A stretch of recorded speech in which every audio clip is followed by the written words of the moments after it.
Welcome back to our math lesson. Take a look at our picture today. You're telling me something that you notice about my picture and something that you wonder. Something I notice, I can see she has a pink backpack. That's something I can see.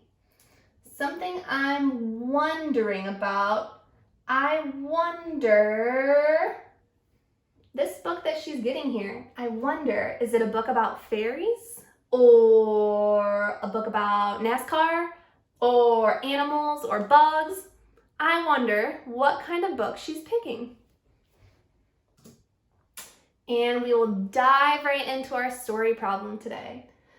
It says, Dora went to the library to get some new books. She has 4 dinosaur books in her backpack. She also has 4 animal books in her backpack.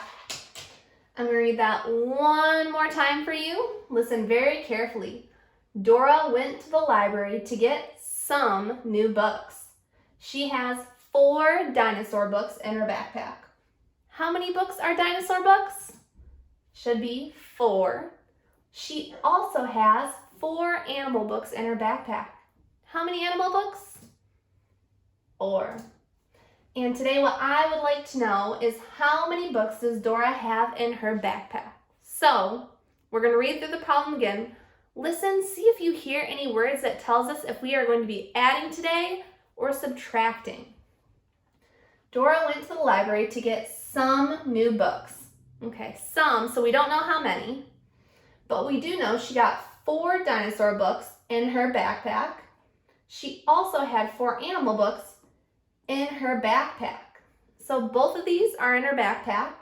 And what they want us to know, or what they are asking us, is how many books she has in her backpack. So we need to take the dinosaur books and the animal books, put them together so that we can see how many books she has in her backpack.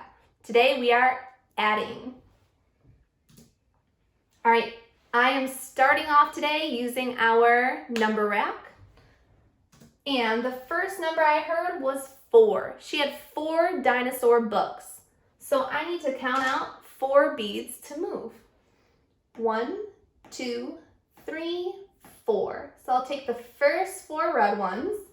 I'm going to take them from there and move them on over here. Now, my story problem also told me that she didn't just have 4 dinosaur books. She had 4 animal books inside her backpack too. So I have to move 4 more beads over. I could even pretend I'm putting them in her backpack. So I got to count 1, 2, 3, 4. I have my number 4 there. I'm going to take 4 away and move it over here. Now, I have these 2 over here, but do I need to count these ones since I didn't move them? No. I don't need to count those. I only need to count the ones that I moved into Dora's backpack. 1, 2, 3, 4, 5, 6, 7, 8. I got 8 as my answer. Let's check. My answer is 8. Now, another way we could do this. If I look at the beads I moved over, I see I moved all of the red beads over. I know I only have 5 red beads. So if I moved all of them over, I don't need to count them. I can just say 5, 6, 7, 8. So it's a little bit quicker if I want to count that way. Now, when I make my number sentence, I'm still working with the same numbers as our story problem. So I have the number 4, the number 4, and the number 8. What I did is I put 4 and 4 together to make 8. My number sentence is going to show just that. This says 4 dinosaur books plus 4 animal books equals 8 books all together in her backpack. Now over here, I also decided to draw this out. So I'm still starting with 4 dinosaur books. Let's check. 1, 2, 3, 4. Got it. Next up, I need 4 animal books. Let's see. 1, 2, 3, 4. Got it. Next up, I need to add these together.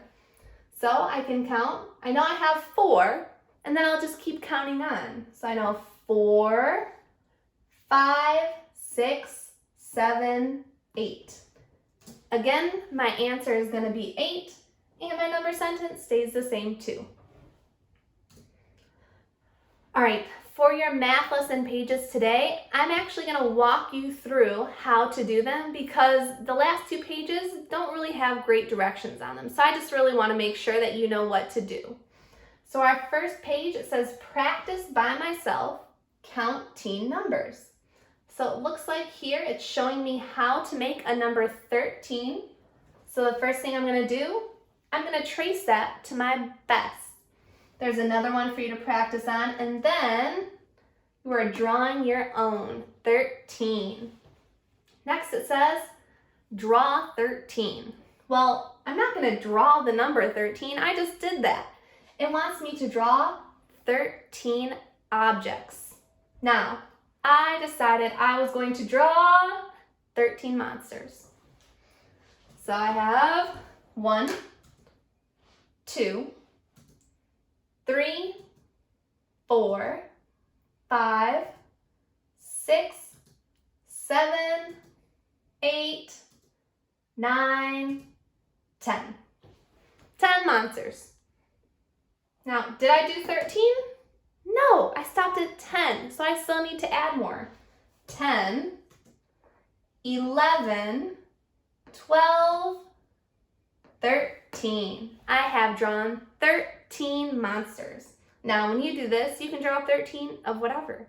13 lions, 13 princesses, 13 fish. You get to pick. It's your paper. Next up, it says, use what you know to understand tens. Now, I see a 10 frame here with 6 plus blank equals 10. I have another 10 frame here that says 7 plus blank equals 10.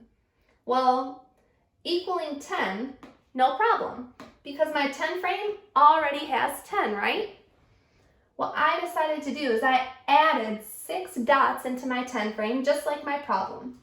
So I have 1, 2, 3, 4, 5, 6. I have 6 and 6 plus blank equals 10.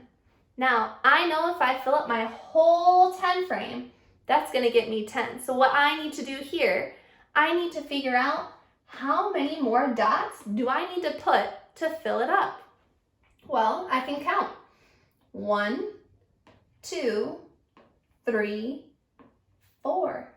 That means when I make my number sentence here, it should say 6 plus 4 equals 10. And your last page. Now this one is super tricky because it doesn't give you any directions. And honestly, me and the other kindergarten teachers thought, what do they want us to do here? But we figured it out because we persevered, we kept trying to learn. Now, I see 2 10 frames. At the bottom it says blank tens, blank ones. Well, first I need to understand, what does it mean ones and what does it mean tens? Well, if I look at ones, I know that one single square in a 10 frame is worth 1. So this, I would say 1. If I had 2 ones, that means 2 of my squares would be filled in. What this wants to know, it wants to know how many ones are there, how many squares are there in my picture all together. The next thing, remember, it's asking us about tens. Well, if I want to know tens, we've already learned that a 10 frame is 10, right? We don't have to count every single square. So it's asking you how many tens are there. So basically, how many 10 frames are there?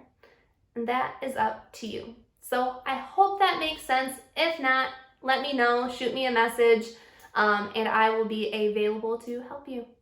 All right, that is it for me today. Have a great rest of your Wednesday day, Tomorrow is a science lesson day, and I'll be showing off what I did for our science lesson. I'm already excited to share it with you. And we also have another Google Meet tomorrow. So if you'd like to see a video or call in to see some friends, some teachers, tomorrow at 4 o'clock. All right, bye.